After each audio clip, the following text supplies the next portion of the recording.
coração, lá pro meu sertão eu quero voltar. Vira a madrugada, quando a passarada, fazendo alvorada, começa a cantar. Com satisfação, arreio o burrão, cortando estradão, sai a galopar. E vou escutando o gado berrando, sabia cantando no Jequitibá.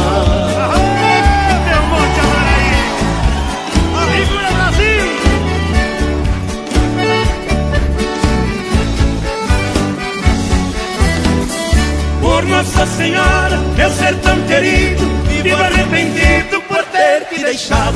Esta nova vida aqui da cidade, de tanta saudade eu tenho chorado. Aqui tem alguém, diz que me quer bem, mas não me convém, eu tenho pensado. Eu digo com pena, mas essa morena não sabe o sistema que eu fui criado. Tô aqui cantando, de longe escutando, alguém está chorando com o rádio ligado.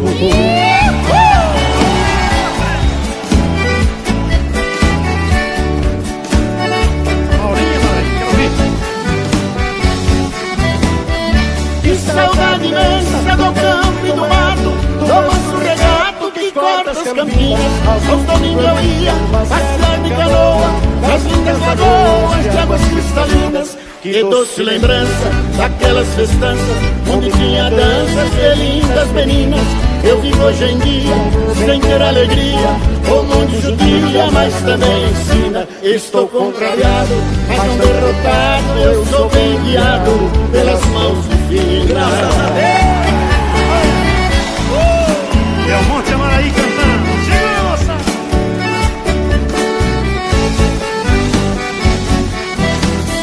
Pra minha mãezinha já telegrafei, eu já me cansei de tanto sofrer.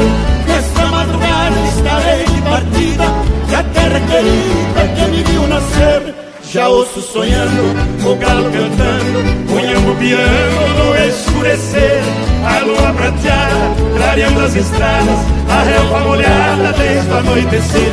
Eu preciso ir pra ver tudo ali, foi lá que nasci, lá quero volver.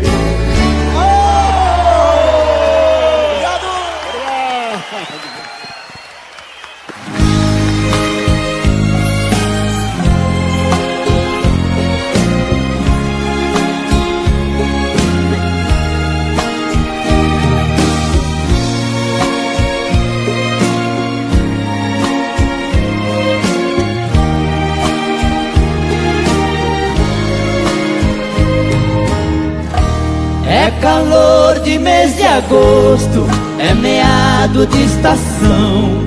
Vejo sobras de queimada e fumaça no espigão. Lavrador tombando terra, dá de longe a impressão de losangos cor de sangue desenhados pelo chão. Terra tombada é promessa de um futuro que se espelha. O quarto verde dos campos, a grande cama vermelha, onde o farto das sementes faz brotar de suas covas o fruto da natureza, cheirando a criança nova. Terra tombada, solo sagrado, chão quente, esperando que a semente venha lhe cobrir de flor.